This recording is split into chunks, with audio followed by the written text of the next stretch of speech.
there anything good on the RDTG Reddit? As popular as Starfire Protocol is, it's desperate for an ornament.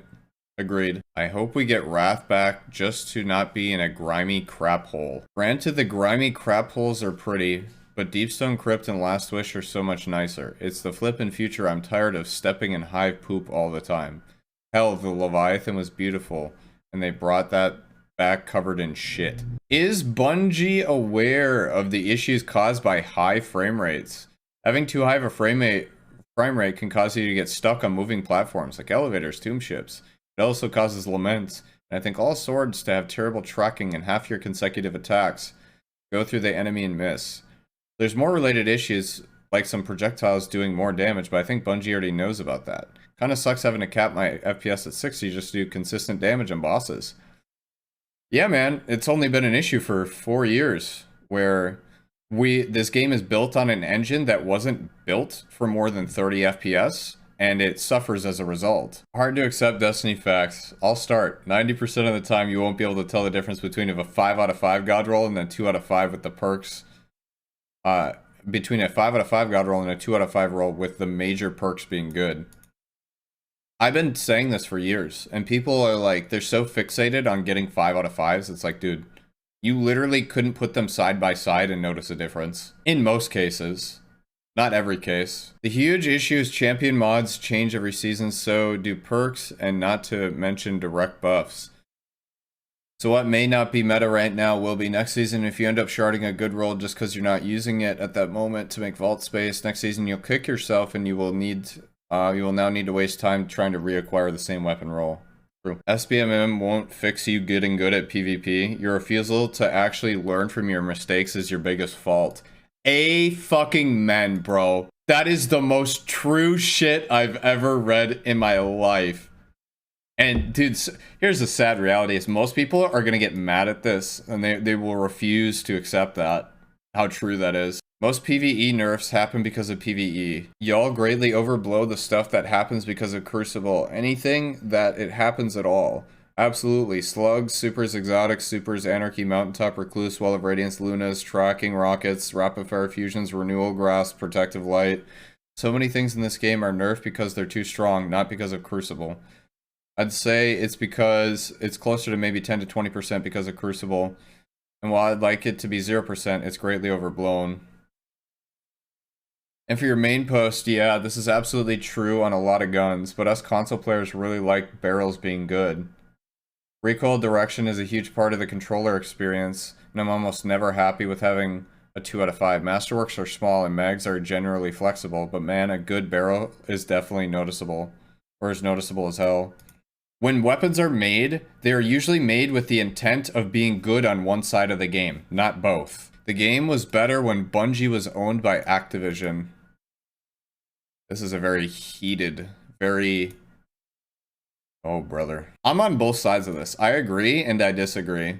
I genuinely think there were things that Activision did better than Bungie has done on their own, but at the same time, Activision's overhead as like a corporate type of thing was not good for them. With Activision on the side, I felt like the game was always pushing its limits, and now it's starting to restrain from that a little bit, and it's trying to work with the things that have worked before and has stopped being innovative. Because I don't know how many entirely new concepts have been introduced since Activision has left with Shadowkeep. We've had the introduction, we're finally getting our new a new PvP game mode for the first time in years. What else is like overall general things that changed?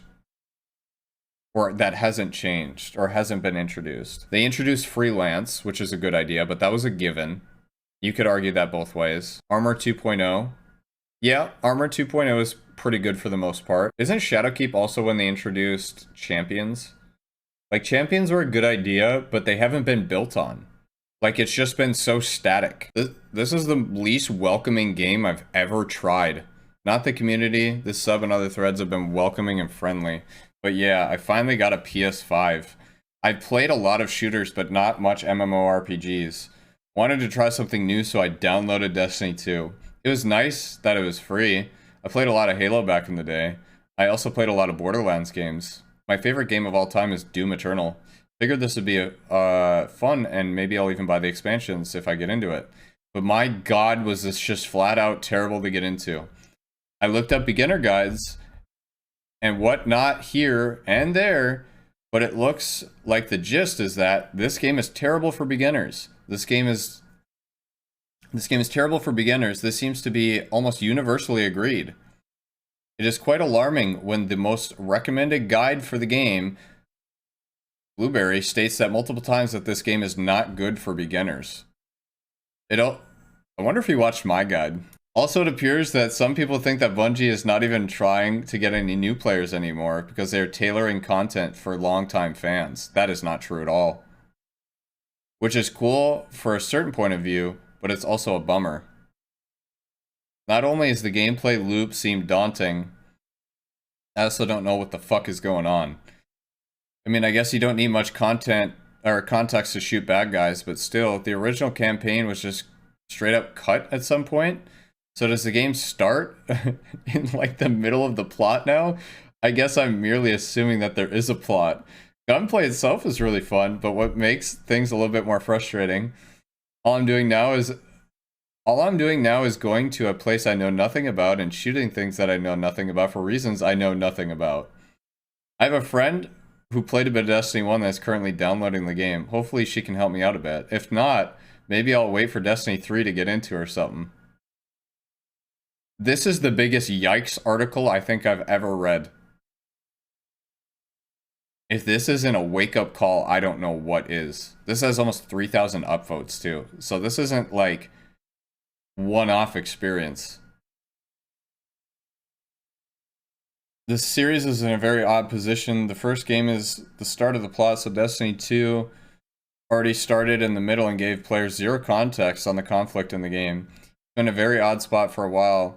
Here's to hoping a new player experience is coming, a better new player experience is coming, as it's never been a fun thing to say to people, so, and then give them a bunch of homework to do. Well, a lot of text about a bad experience that hits all the Destiny for beginners bad notes, no context, gunplay good, but not a lot of meat as to what experiences were bad. Not a lot of meat as to what experiences were bad. Okay, a friend recently joined since having quit since vanilla. He was a hardcore D1 player and is an excruciatingly painful experience for him to catch up and figure out things the past week or so. I wouldn't wish this on my worst enemy. The barrier and entry is a bit nonsense, accessibility-wise and financially. I came back with my two other friends, all having left since vanilla, and truthfully, I would have bailed out if I was on my own.